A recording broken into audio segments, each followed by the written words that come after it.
Research is hard, but your tools should not be. Subthesis.com is the free alternative to expensive software. Whether you need to calculate Cronbach's alpha or organize your field notes, Subthesis has a tool for it. No paywalls and no registration required. Check the link in the description and let's dive into today's lesson. Welcome to this important discussion about dealing with setbacks and rejection in academic life. If you pursue an academic career, you will experience rejection and failure repeatedly. Papers will be rejected, grant applications will be declined, job applications will go unanswered, experiments will fail, ideas will not work out. This is not a possibility but a certainty. What distinguishes successful academics is not avoiding these setbacks but responding to them productively.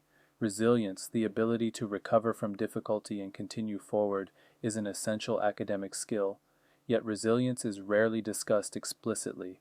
Students often assume that successful scholars never face rejection, which makes their own rejections feel like evidence of inadequacy. The truth is that everyone faces rejection. Success comes from how you handle it. Today, we will explore how to understand setbacks as normal, develop healthy responses to rejection, build resilience that sustains you through difficult periods, and extract learning and growth from failures. These skills will serve you throughout your career.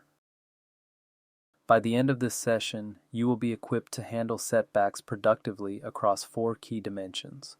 First, you will recognize that setbacks and rejection are normal parts of academic life, adjusting expectations so failures do not feel like personal catastrophes.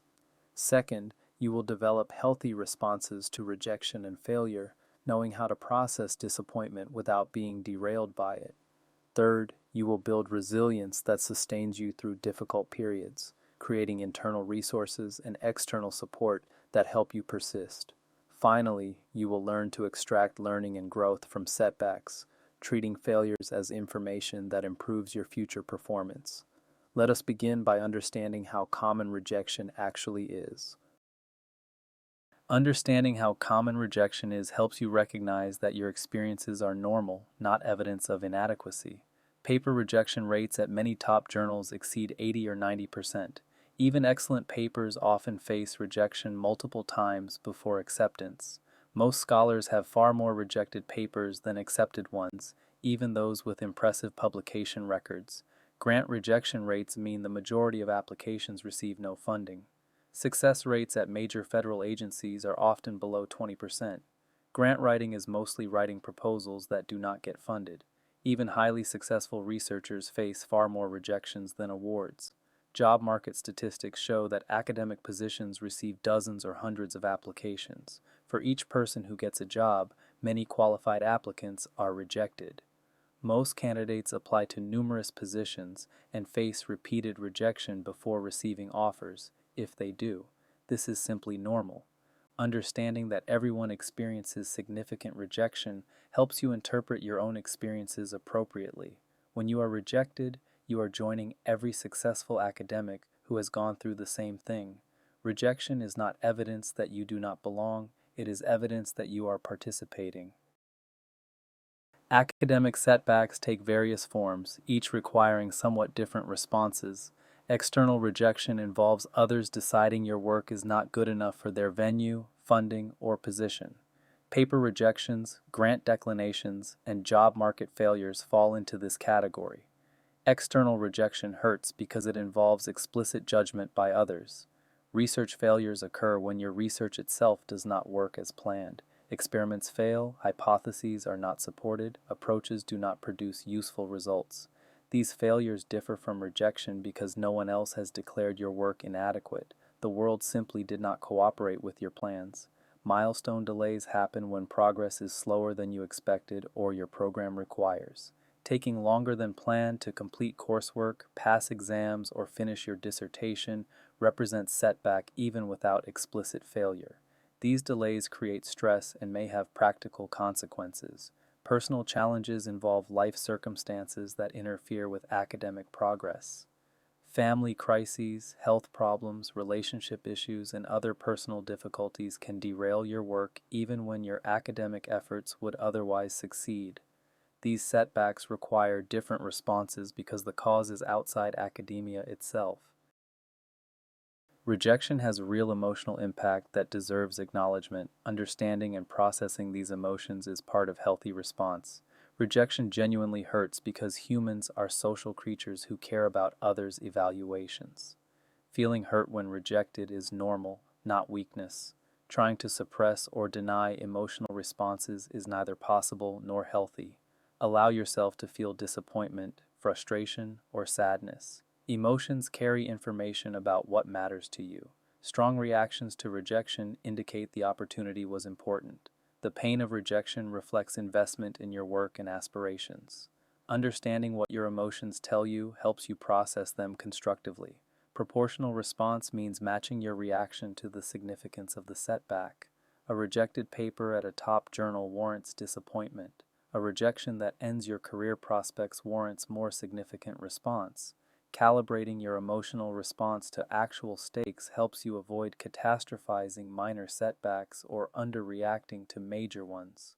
Remember that emotional states are temporary. The intensity you feel immediately after rejection will fade. The devastation of this moment will become manageable with time. Knowing that feelings pass helps you endure the acute phase without making decisions you might regret. Certain response patterns to rejection are unhealthy and should be avoided or interrupted when they occur. Catastrophizing treats a single rejection as evidence that nothing will ever work. One rejected paper becomes proof that you cannot publish. One failed grant becomes proof that your research is worthless. This overgeneralization transforms specific setback into global despair, which is neither accurate nor helpful. Rumination involves endless mental replaying of the rejection, what you should have done differently, why you failed, and excessive self-criticism. While some reflection is valuable, rumination crosses into counterproductive territory when it continues without producing new insight and prevents you from moving forward. Avoidance responds to rejection by not trying anymore. If you never submit papers, they cannot be rejected. If you do not apply for funding, you cannot be declined. This approach prevents rejection, but also prevents success.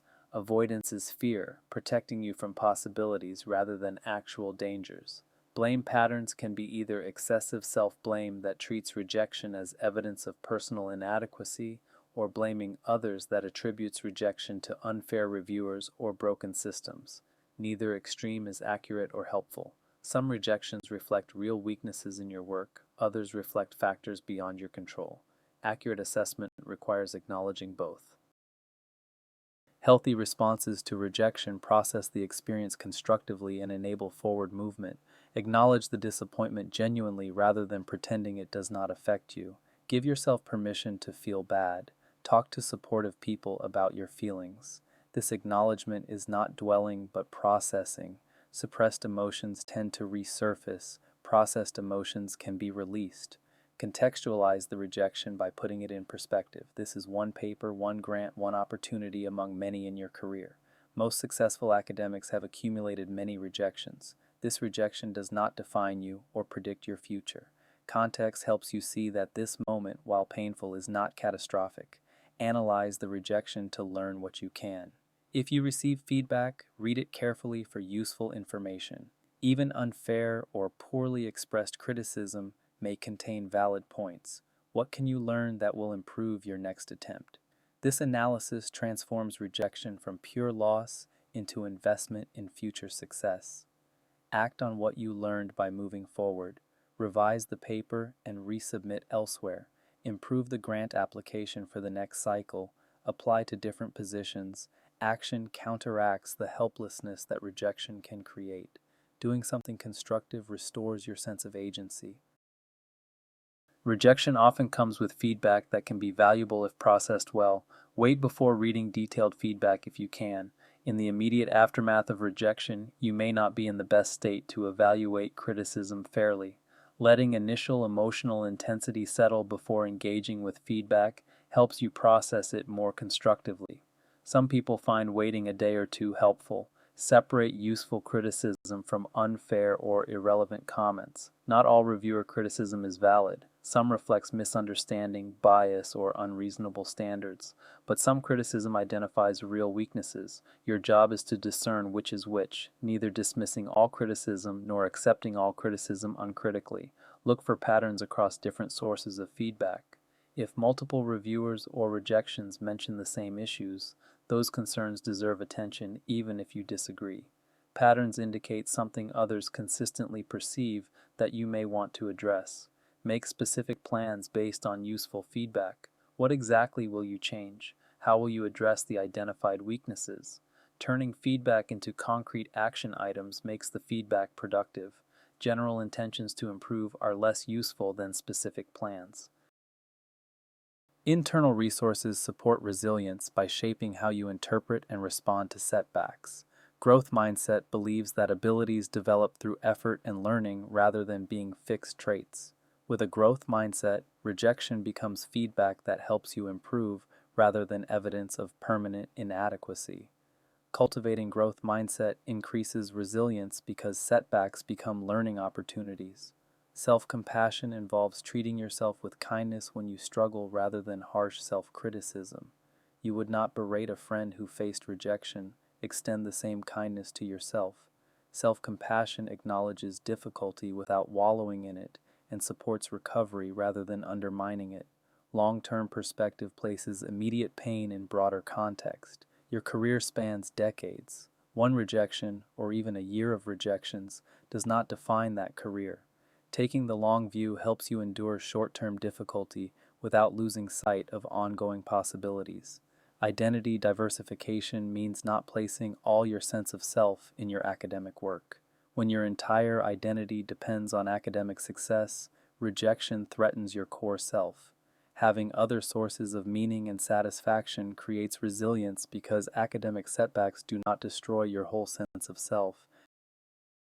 External support provides resources beyond what you can generate alone. Building support networks before you need them ensures they are available during difficulty. Supportive relationships with people who care about you regardless of academic success provide emotional foundation. Family, friends, and partners who value you as a person, not just as a scholar, offer support that is not contingent on your academic performance. These relationships remind you of your worth when rejection shakes your confidence. Peer community of other graduate students and academics who understand your experiences provides specific support. They know what rejection feels like. They can normalize your experience and share their own. They offer practical advice from their own rejections. This peer support complements but differs from non-academic relationships. Mentors who have navigated their own rejections provide guidance from experience. Your advisor or other mentors have faced rejection throughout their careers. Their perspective on how they handled setbacks offers models and reassurance. Asking mentors about their own rejections often yields helpful stories.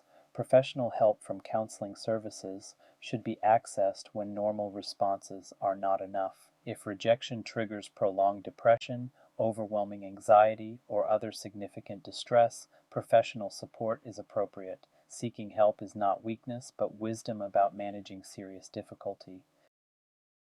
Hearing about rejection experiences from successful academics normalizes your own experiences. Everyone has rejection stories, but they are not always visible. Ask successful academics about their rejections, and you will hear stories that might surprise you.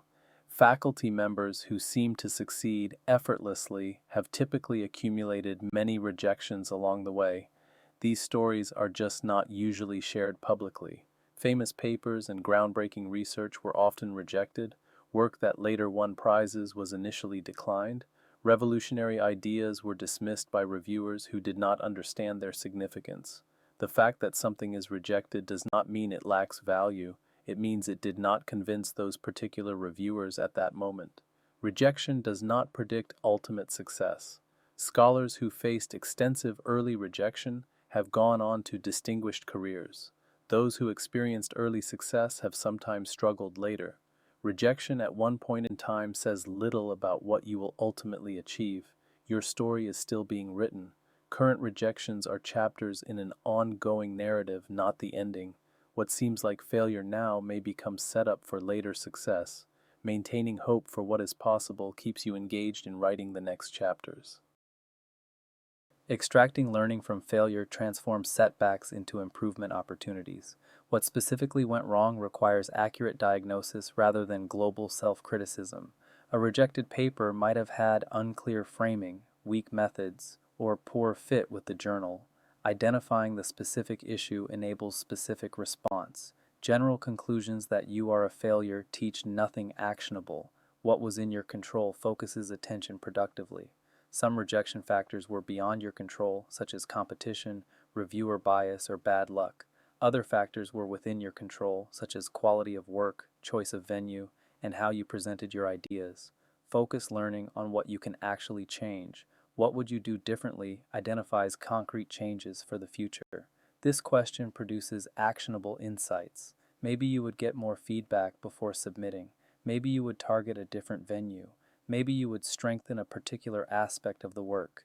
Specific plans for change are the practical outcome of learning from failure. What strengths remain should not be forgotten. Rejection does not mean your work has no value or that you have no abilities.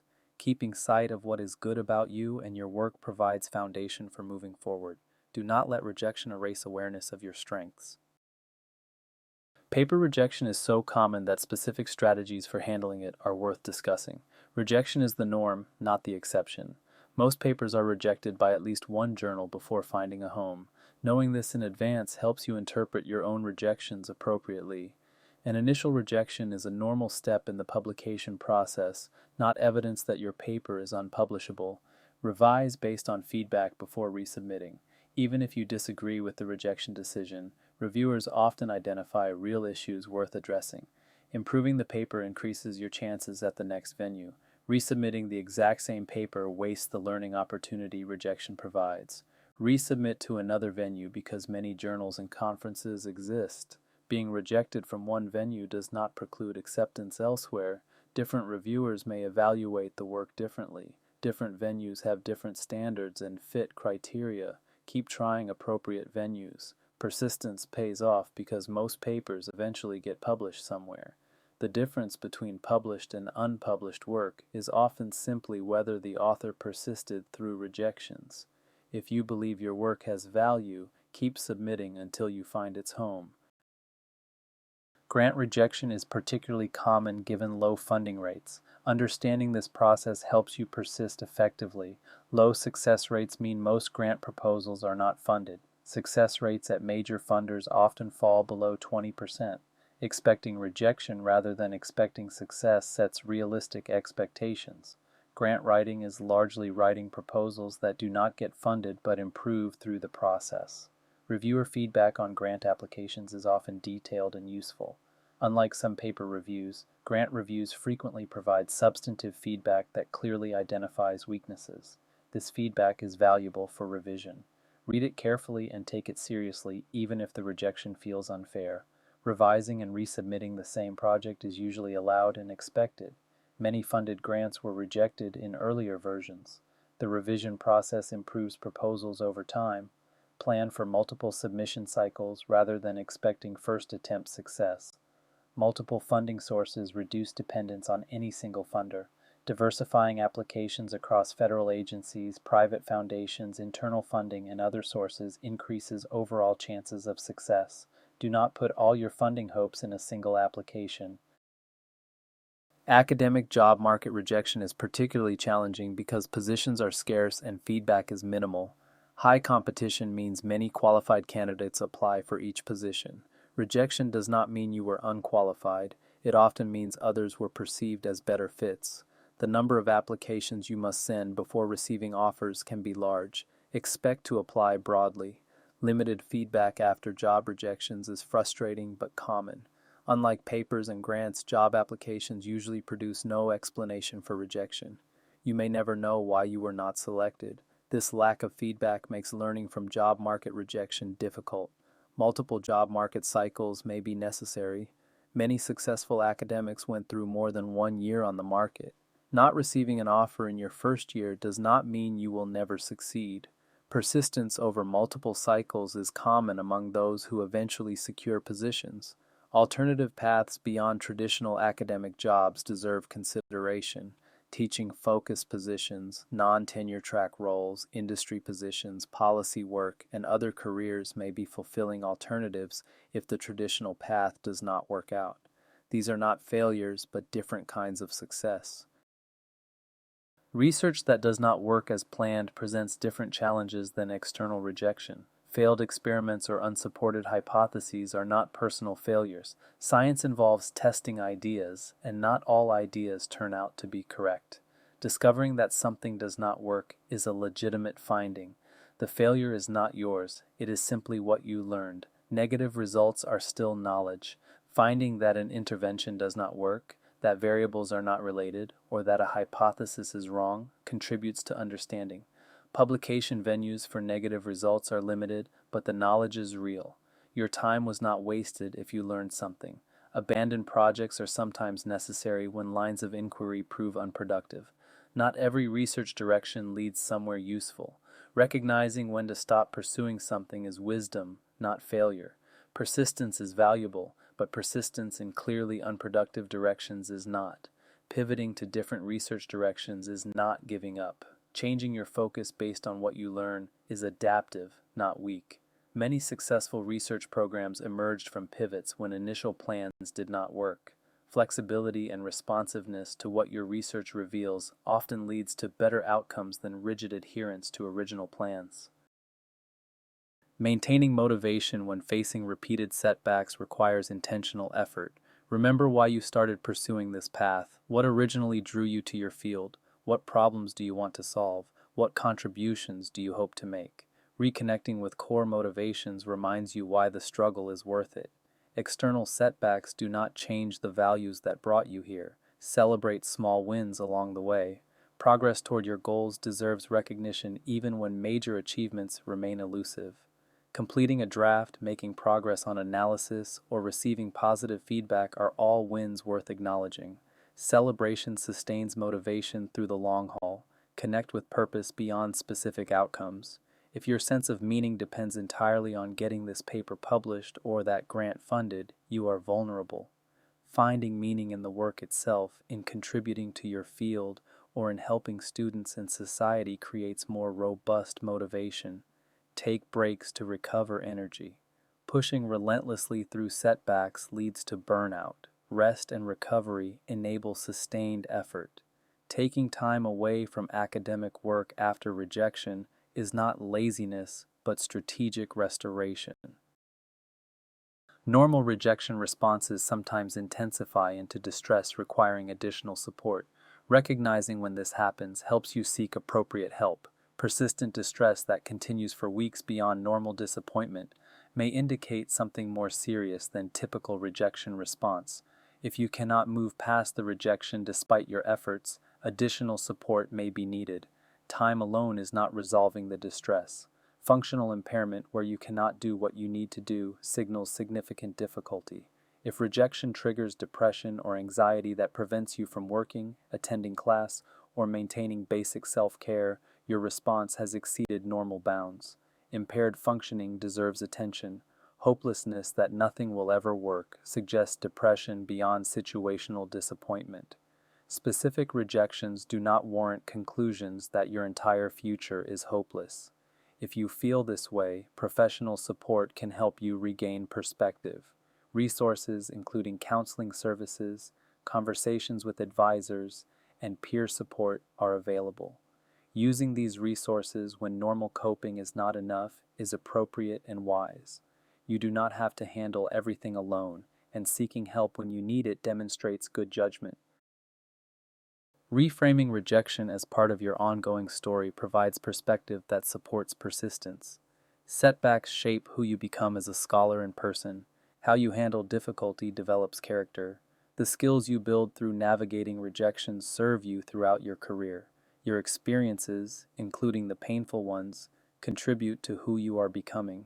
Resilience is itself an achievement worth recognizing.